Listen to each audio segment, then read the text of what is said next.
Саламатсыңыздарбы, урматтуу ата-энелер жана окуучулар. Мен Жумабаева Дамира, Кыргыз билим берүү академиясынын илим жана инновация бөлүм башчысы болуп иштеймин. Бүгүн биздин маегибизде Тойгонбаева Гүлнара, Кыргыз Республикасына белгилүү ырчысына жана Иманалиева Мээрим, 71 мектептин педагог, психолог эжекелерге суроом бар. Биринчи суроо. Азыркы учурда баарыбыз тең дистанттык окуу процесси жүрүшү кандай болуп жатат? Саламатсыздарбы, урматтуу ЛТР каналынын көрөрмандары. Мен бул көрсөтүүгө ата-эне катары келдим. Ошол дистанттык окуу боюнча өз пикиримди, өз тажрыйбамды бөлүшүп кетейин деп. Биринчи суроо ошол менин кызым 9 жашта приоритет деген жеке менчик мектепте окуйт, 3 класстын окуучусу. Өзүмдүн тажрыйбам боюнча айтсам, биз дистанттык окууга өткөнүбүзгө бир аз эле күн болду, анткени каникулубуз көпкө созулуп кетти. Бирок ошентсе да бул процесс өз нугуна негизи түшүп эле калды. Эми бул процесстин башынан айта кетсем, эми башынан эле бизде WhatsApp'та группа бар болчу, ата-энелердин группасы, 2 группабыз бар. Бирөөсүндө ошол мектептин жетекчилиги, педагогдор бар. Ал жакта биз өз ой пикирибизди айта албайбыз. Бирок башка өзүбүздүн ата-энелердин группасы бар болчу. Ал жерде өзүбүздүн ушул ой пикирибиз менен бир тапшырмаларды бирөө билбей калса, китеби жок болуп калса, сүрөткө тартып чыгарып, ошентип турабыз. Анан дагы бир группа түзүлдү, ошол азыркы дистанттык окууга байланыштуу. Ал группада балдардын телефондору киргизилген. Ал жакта ошол биздин мугалимибиз жана ошол мугалимдин ассистенти ошол группаны көзөмөлдөшөт, карашат. Анан айта кетчү нерсе, бул дистанттык окууга өтүш үчүн биз Zoom конференция системасы менен кирдик. Ал үчүн ар бир ата-эне ошол приложениени компьютерга же телефонго түшүрүш керек болду. Ошол приложение менен кантип иштеш керек, ошону түшүнүш керек болду. Ага бир 2-3 күндөй кетти. Даже окууга өткөндө ошол биринчи, экинчи күнүбүз уже тажрыйба болуп турду, анткени өзүнүн көп бир нюанстары бар экен, алар менен биз таанышышыбыз керек болчу да. Андан тышкары эми баардыгыбызга түшүнүктүү, ошол Zoom конференцияга өтүш үчүн албетте үйдө же Android телефон болуш керек, же ноутбук же компьютер болуш керек. Ошону менен ноутбук болгондо мындай, кандай десем, экраны чоңураак, бүт баары мындай жакшыраак көрүнөт балдарга. Ошол үйдө бизде компьютерибиз бар, ошону коюп берем, ноутбукту. Ал жака ошол приложениени киргизип, үйрөнүп, жада калса кызым азыр ошол конференцияга уже өзү киргенге үйрөнүп калды да. Биринчиден ошол мугалимдердин кандай десем сунушу менен биз балдарга бир жай даярдап бердик.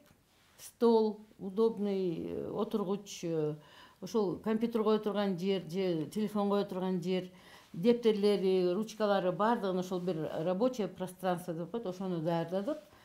Анан бала сабакка киргенде биз ошол бөлмөдөн чыгып, жалаң ошол бала отуруп, кунт коюп, мугалимдин айткан сөзүн, сабагын угуп, ошол билим алуусуна шарт түзүп берип атабыз. Саламатсыздар, урматтуу телекөрүүчүлөр. Ошол суроого мен да жооп берип кетсем, азыркы учурда бир гана Кыргызстанда эмес, бүткүл дүйнө жүзү ушул дистанттык окууну көрүп атышат. Дистанттык окуунун негизинде окуу процессин улантып жатышат. Мунун оң жактары жана терс жактарын дагы азыркы учурда мына өткөн 2 жуманын ичинде байкай алдык десек болот. Мисалы, Гүлнар эже сыяктуу үйүнө шарт түзүп бере алган ата-энелер бар. Бул абдан жакшы. Колдон келишинче ар бир ата-эне өзүнүн баласын колдоп, баласына шарт түзүп бериш керек. Балага сабак учурунда эч ким тоскоол болбой турган бир кандайдыр бир өзүнө ылайыкталган бир бурчу болуш керек баланын. Жана ушунун негизинде баланы дайыма колдоп келиш керек. Бул деген ата-эне үчүн дагы, бала үчүн дагы, мугалим үчүн дагы кандайдыр бир жаңы нерсе болуп атат да. Бул азыркы учурда биз мектеп, окуучу, ата-эне үч бурчтугун дагы да күчтөндүрүп иштетчү убак келди десек болот. Экинчи суроом.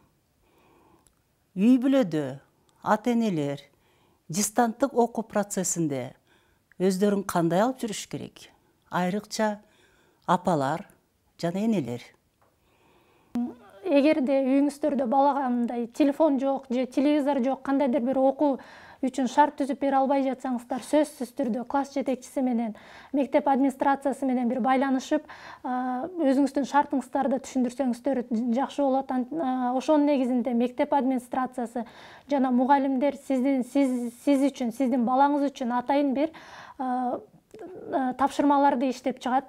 Атайын сизге оңойло турган жеңилирээк нерселерди сунуштай алышат. Бул дистанттык окууда эң негизги ата-эненин ролу абдан маанилүү болуп жатат. Ата-эне деп айтабыз, бирок апанын ролу андан дагы көбүрөөк мааниге ээ.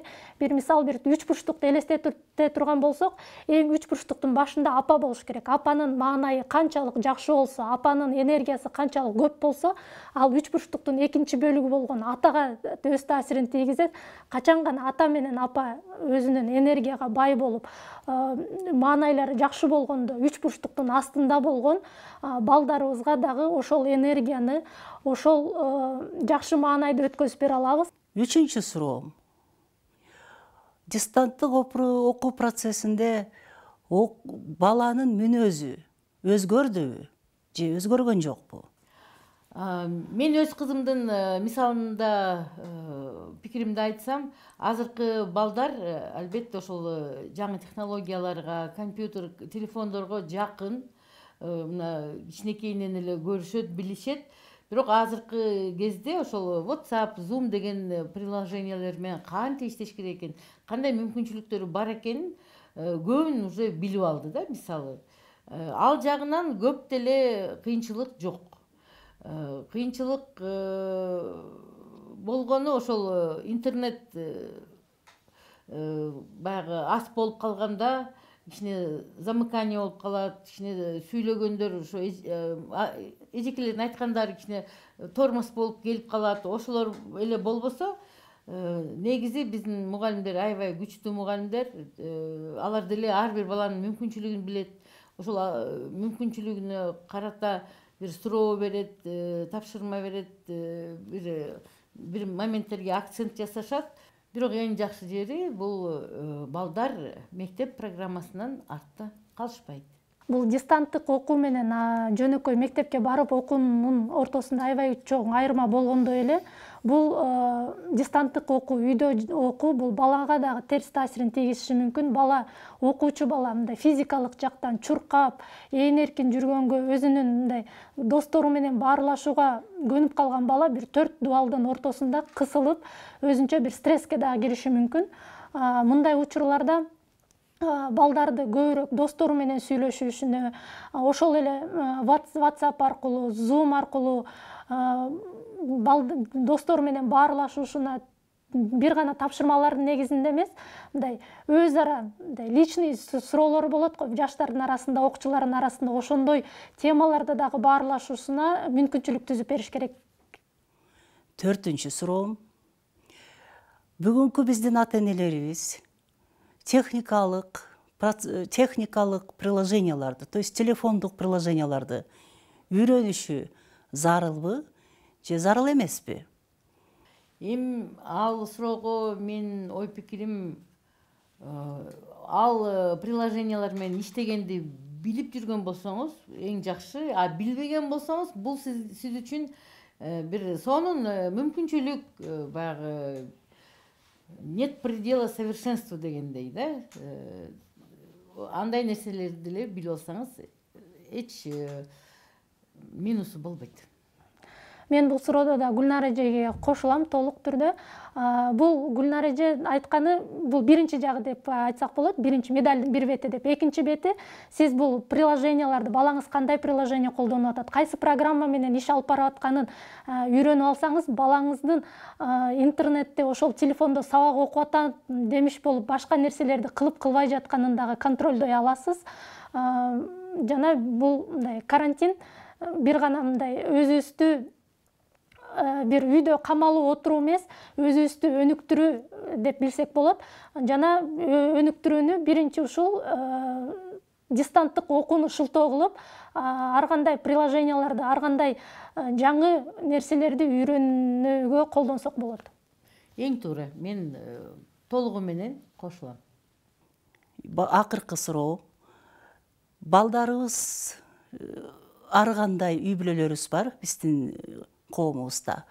Жетишкен үй бүлө бар, жетишпеген үй бүлө бар. Ошо үй бүлөлөрдүн арасында балдарыбыз окуу процессинде кандай жетишкен жактар болуп атат жана жетишпеген жактар болуп атат? Азыр биздин мектеп жалпы билим берүүчү орто мектеп, мамлекеттик мектеп. Жана сиз айткандай эле телефону жок, телевизорго көрүүгө мүмкүнчүлүгү жок болгон балдар болуп жатат.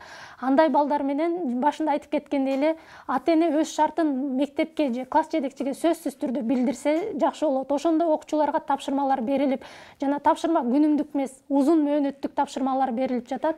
Ар бир окуучу менен телевизор көрө албаса, телевизордогу сабактарды көрө албаса же WhatsApp, ошол Zoom, Telegram аркылуу мугалим менен кайтарым байланыш кыла албай жаткан болсо дагы сөзсүз түрдө класс жетекчи аркылуу ар бир предметтик мугалим окуучу менен байланышып, түшүндүрмө берип, тапшырманы индивидуалдык түрдө берүүгө аракет кылып жатышат.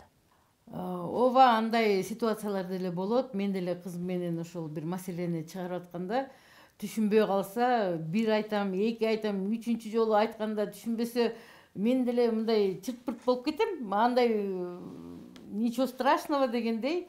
Бирок ошол мезгилдерде баягы мугалимдердин кадыр баркы абдан билинет. Миң жолудан рахматымды айтам ичименчи, ушинтип чыдап келаткандыгына.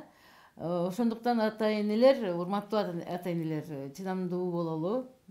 Бул күндөр деле өтөт. Андай маселеде мен биринчи ата-энелерге сабырдуулук каалайм. Гүлнар эже айткандай эле ар кандай проблемалар болушу мүмкүн. Бала менен урушушуңуздар мүмкүн.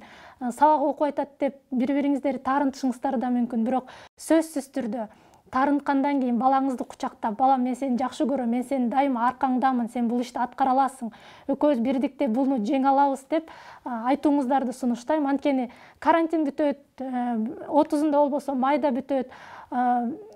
Баланын жанында дайыма сиздер чогуу болосуздар. Ошондуктан балаңыздарды кучактап, балаңыздарга сүйүүңүздөрдү билгизип, балаңыздарды колдоп жатканыңыздарды сездиришиңиздерди каалайт элем. Урматтуу ата-энелер жана окуучулар, эгерде дистанттык окуу учурунда сиздерде кандайдыр бир маселелер, көйгөйлөр жаралган болсо, сөзсүз түрдө Бишкек шаардык билим берүү башкармалыгы уюштурган атайын топ иштеп жатат. Ошого 111 номер аркылуу байланышсаңыздар болот. Ошондой эле ар бир мектептин соц педагогдору жана психологдордун номерлери бар. Сөзсүз түрдө байланышып, бул кырдаалды биримдикте чогуу ынтымакта жеңүүгө чакырам.